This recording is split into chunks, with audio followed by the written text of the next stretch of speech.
하나님의 말씀은 고린도전서 15장 12절에서 20절까지입니다. 그리스도께서 죽은 자 가운데서 다시 살아나셨다 전파되었거늘 너희 중에서 어떤 사람들은 어찌하여 죽은 자 가운데서 부활이 없다 하느냐. 만일 죽은 자의 부활이 없으면 그리스도도 다시 살아나지 못하였으리라. 그리스도께서 만일 다시 살아나지 못하셨으면 우리가 전파하는 것도 헛것이요 또 우리 믿음도 헛것이며 또 우리가 하나님의 거짓 증인으로 발견되리니 우리가 하나님이 그리스도를 다시 살리셨다고 증언하였음이라. 만일 죽은 자가 다시 살아나는 일이 없으면 하나님이 그리스도를 다시 살리지 아니하셨으리라. 만일 죽은 자가 다시 살아나는 일이 없으면 그리스도도 다시 살아나신 일이 없을 터이요 그리스도께서 다시 살아나신 일이 없으면 너희의 믿음도 헛되고 너희가 여전히 죄 가운데 있을 것이요 또한 그리스도 안에서 잠자는 자들도 망하였으리니 만일 그리스도 안에서 우리가 바라는 것이 다만 이 세상의 삶뿐이면 모든 사람 가운데 우리가 더욱 불쌍한 자이리라. 그러나 이제 그리스도께서 죽은 자 가운데서 다시 살아나사 잠자는 자들의 첫 열매가 되셨도다. 아멘. 2000년 전에도 어떻게 죽은 사람이 살아날 수 있나 예수님의 부활을 부정하는 사람들이 있었습니다.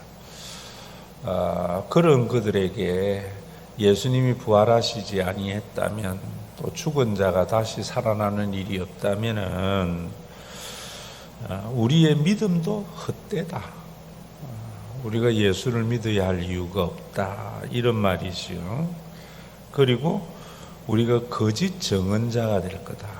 왜냐하면 초대교회에는 우리 교회 한번 와봐. 얼마나 좋은지 몰라. 예수 믿어봐. 얼마나 좋은지 몰라. 이렇게 전도 안 했어요. 예수님이 부활하셨다 라고 증언을 하셨어요. 그래서 그들의 전도 증언하는 것이 헛것이다 라고 말을 해요. 예수님을 전도자들이 참 많은 박해와 고난을 받았잖아요. 또 예수 믿고 난 뒤에 그들의 삶은 참 많은 힘든 일들이 있었어요. 그래서 우리가 바라는 것이 이 세상의 것이라면은 우리가 이 세상에서 제일 불쌍한 자다. 이런 말을 하고 있는 겁니다. 정말 우리 한국교회가 새로운 생명을 가지고 세상의 빛이 되고 소금이 되고 교회가 세상의 희망이 되려면은 어떤 신앙을 회복해야 되는가 하면은 부활 신앙을 회복해야 돼요. 기독교의 존재 이유, 기독교의 원천이 어딘가 하면 예수님의 부활입니다. 모든 종교하고 다른 것은 기독교가 가지고 있는 유일한 믿음이 뭐냐면 부활에 대한 소망입니다. 이 부활에 대한 신앙, 왜 이게 기독교의 원천이냐 하면은 원래 십자가 예수님을 반대했던 유대인들이잖아요. 그 가운데 앞장섰던 사람이 또 바울입니다. 바리새파. 왜 그렇게 했는가? 고린도전서 1장 23절과 24절에 보면은 우리는 십자가에 못 박힌 그리스도를 전하니. 여러분들이 이 말이 참 굉장히 무겁게 들려줘야 돼요. 우리가 십자가에 못 박힌 예수를 전한다. 예수 믿고 복 받았다. 우리 교회가 얼마나 좋은 일 많이 하는 줄 아냐? 우리 교회가 얼마나 성장했는 줄 아냐? 이런 거 전한 게 아니에요. 십자가에 못 박힌 예수를 전했다 했는데 이게 얼마나 큰 일이냐 하면은 예수님이 십자가에 달려 돌아가신 그 십자가는 사형틀이거든요. 그런데 그 사형틀에 대해서 유대인에게는 거리끼는 것이요, 유대인들에게는 걸림돌이 된다는 거예요. 무엇의 걸림돌인가? 예수님이 그리스도라는 사실에 대한 걸림돌이 된다는 겁니다. 예수님이 메시아로 믿는 것에 대한 걸림돌이 된다는 겁니다. 여러분들이 예수 믿는 것에 걸림돌이 되는 것은 예수님의 십자가의 죽음이라는 거예요. 왜 그런가 하면은 구약 성경에 의하면은 신명기 21장 23절에 나무에 달린 자는 하나님의 저주를 받은 자라는 말씀 때문입니다. 예수님이 십자가에 달린 것은 나무에 달린 거거든요. 그래서 신명기의 말씀대로 보면은 예수님은 하나님의 저주를 받은 자인데 어떻게 하나님께서 세상을 구원하기 위하여 보내신 메시아가 될 수 있느냐, 이런 말입니다. 여러분 정말 예수 믿고 복 받고 예수 믿으면 사람이 정의로워져서 새로운 사람이 된다, 이런 것은 복음하고 상관없는 설교자의 주장이거든요. 신학적으로 보면 십자가는 하나님의 저주를 받은 죽음이에요. 그러면서 또 뭐라는가 하면은 이방인에게는 미련한 것이더로되, 왜 이방인에게는 미련한 것이느냐 하면은 당시 십자가 처형은 오늘날도 여러분 뭐 사형시킬 때 교수형이 있고 총살형이 있고 뭐 옛날에 프랑스는 단두대 이런 게 있었잖아요. 로마에도 수많은 사형 제도가 있었다고요.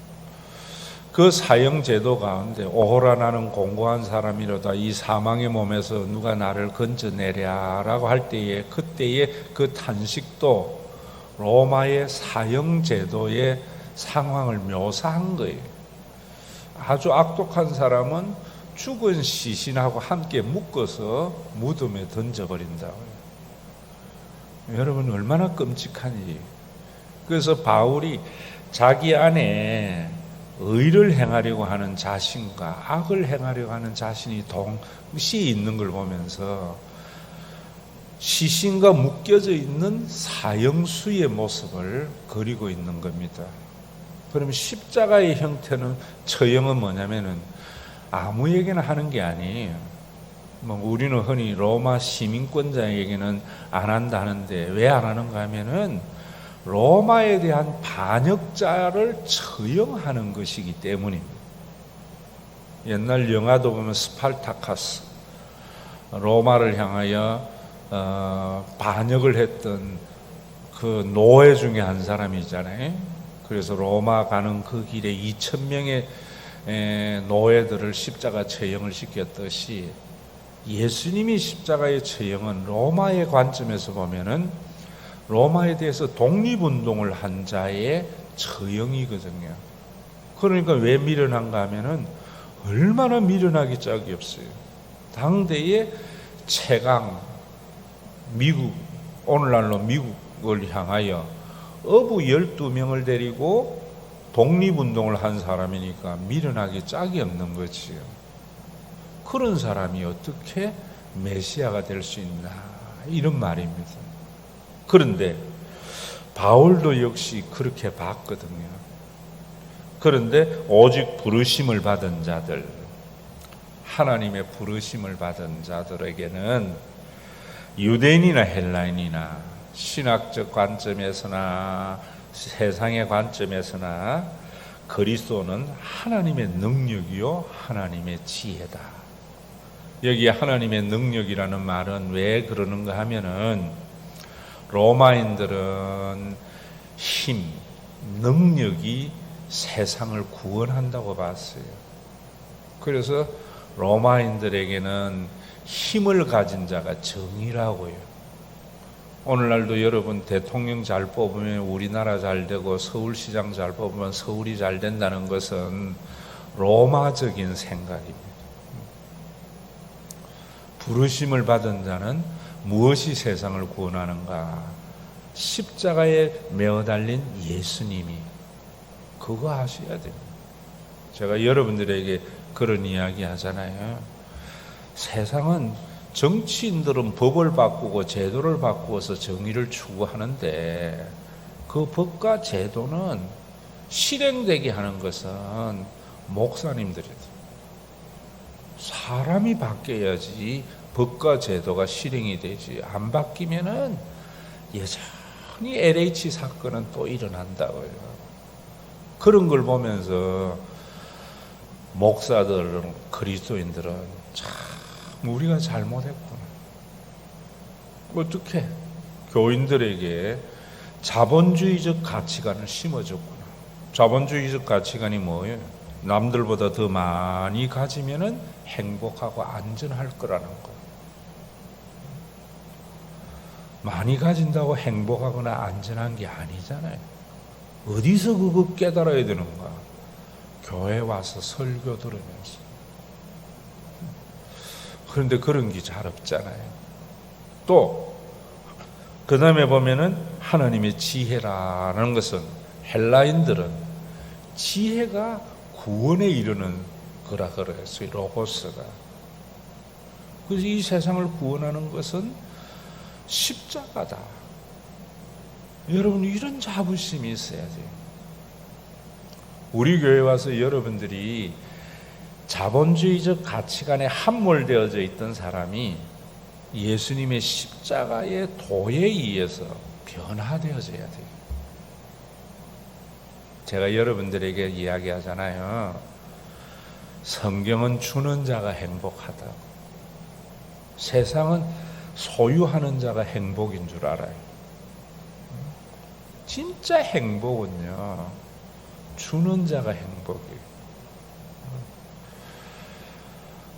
받는 자식은 행복한 게 아니에요. 불평하고 원망해요. 죽어도 또 못 줘서 안달인 부모는 자식 때문에 행복해요. 이런 삶이 부활절에 경험되어지고 신앙생활에 경험되어져야죠. 이번 주에 카톡으로 제가 그런 글을 받았어요. 뭘 받았는가 하면은 우리가 네이크로바 이러면은 행운이라 그러잖아요. 그러면 세이크로바는 뭔가? 행복이라는 거예요. 사람들이 행운을 잡기 위해서 행복을 너무나 짓밟는다는 거예요. 오늘 여러분들 정말 예수 믿으면 복 받는다는 행운을 여러분들이 붙잡기 위해서 얼마나 많은 행복을 짓밟고 있는지 모른다고요. 이제는 여러분 예수 믿고 더 높아지려고, 더 부자 되려고 예수 믿지 말고요. 예수님의 십자가를 보면서 주면서 행복을 느껴보려고 해보라고요. 이거는 한번 해보면 해볼수록 커져가요. 여러분, 힘이 세상을 구원할 거라고 생각하고 또 그 힘을 가지고 세상을 구원하는 메시아를 기다릴 때에는 예수를 절대로 믿을 수가 없었습니다. 그런데 그가 왜 변화되어졌는가? 로마서에서는 그렇게 말해요. 예수님이 메시아이심을 어떻게 믿게 됐는가? 혈통적으로는 다윗의 후손으로 태어났기 때문에. 그게 사무엘하 7장 이하의 말씀이거든요. 그리고 성결의 영으로는 죽은 자 가운데서 부활해서 하사 능력으로 하나님의 아들로 선포되셨으니 우리 주 예수 그리스도시라. 자기가 예수님을 메시아로 믿게 된 것은 기도 응답 때문이 아니에요. 부활하였기 때문에. 제가 예수님을 그리스도로 믿는 것은 예수님의 부활이 확실하기 때문에 믿어요. 하나님이 그를 죽은 자 가운데 살리셨기 때문에 예수님을 믿는다고요. 그러면 예수님의 부활이 여러분 확실하지 않다면 우리는 예수를 믿어야 할 이유가 없어요. 어떻게 해서 예수님의 부활을 믿게 되었는가? 성경에 있기 때문에 이러면 맹신이 되는 거예요. 맹신을 믿으니까 신앙이 헷가닥하는 거예요. 인격적인 신앙은 흔들림이 없어요. 그리고 자기가 믿는 걸 다른 사람에게 이야기해 줄 수 있어요. 예수님의 부활이 왜 그런가? 마태복음 28장에 보면은 이렇게 말해요. 군인들이 돈을 받고 가르친 대로 하였으니 이 말이 오늘날까지 유대인 가운데 두루 퍼지니라. 오늘날까지라는 말은 예수님이 십자가에 달려 돌아가실 때가 정확하게는 여러분 AD 한 29년이지만은 우리가 흔히 통상 30년이라 치고요. 그때에 돌아가셨는데 마태복음이 쓰여진 게 60년 정도거든요. 그러면 30년 동안 예루살렘의 이슈가 뭐냐면은 예수님의 제자들이 예수님은 부활했다고 증거하는 그 말과 또 예수님의 적대자인 대제사장이나 바리새인들이나 이런 사람들이 뭐라고 했는가 하면은 예수님의 시체를 제자들이 훔쳐가고 거짓말을 하고 있다. 이것이 서로 팽팽하게 있었던 거예요. 그러면 누구 말이 맞느냐 하는 것이 중요한 거잖아요. 여러분들이 부활을 변증할 때도 이렇게 해줘야 돼요. 예수님을 십자가에 못 박아 죽였던 그들이 뭐라고 하는가 하면은 예수님의 제자들이 시체를 훔쳐가고 거짓말한다고 하는 소문을 퍼뜨림으로 말미암아 우리는 뭘 알 수 있어요?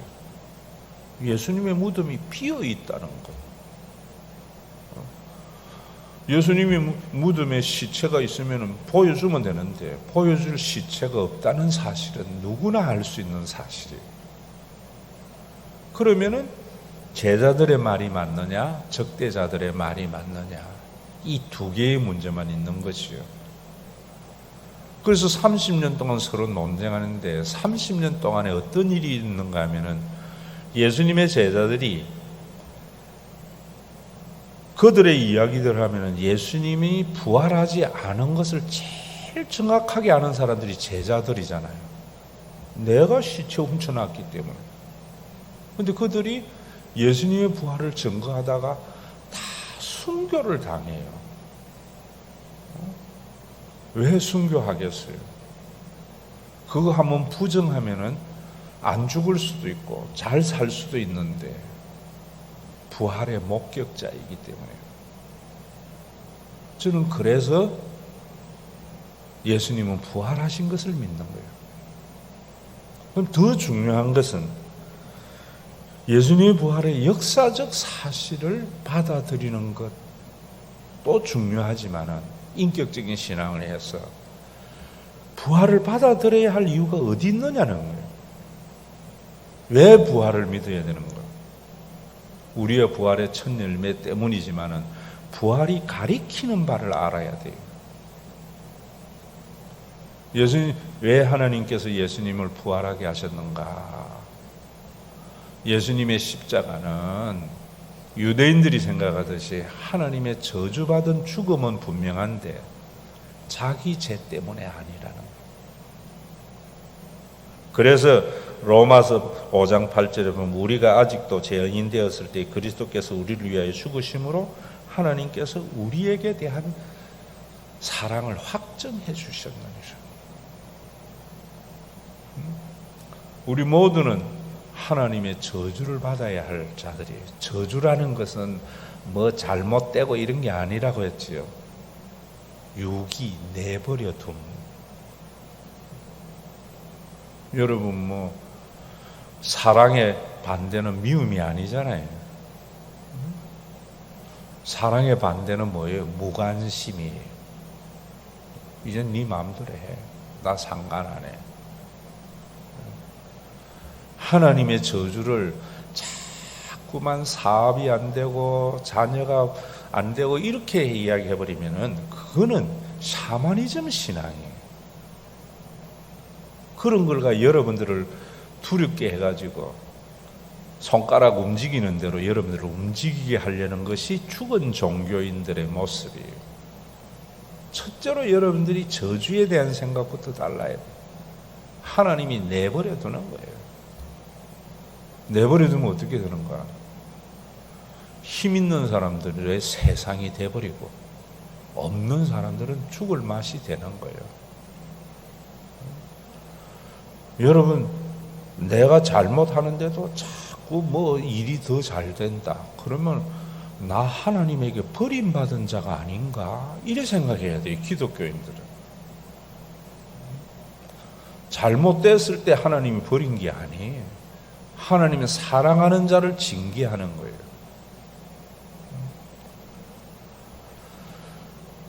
예수님이 십자가에 매어 달려서 하나님의 저주 내버려 두는 것은 자기의 죄 때문이 아니고 우리의 죄를 위하여. 그래서 그 십자가는 하나님의 사랑을 확정해 주신 거라는 거예요.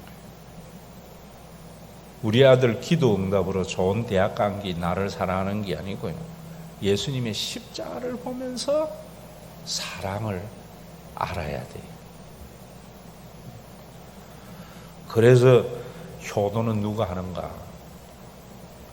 가난한 집의 아이들이 효도하는 이유가 그곳에 있는 거예요.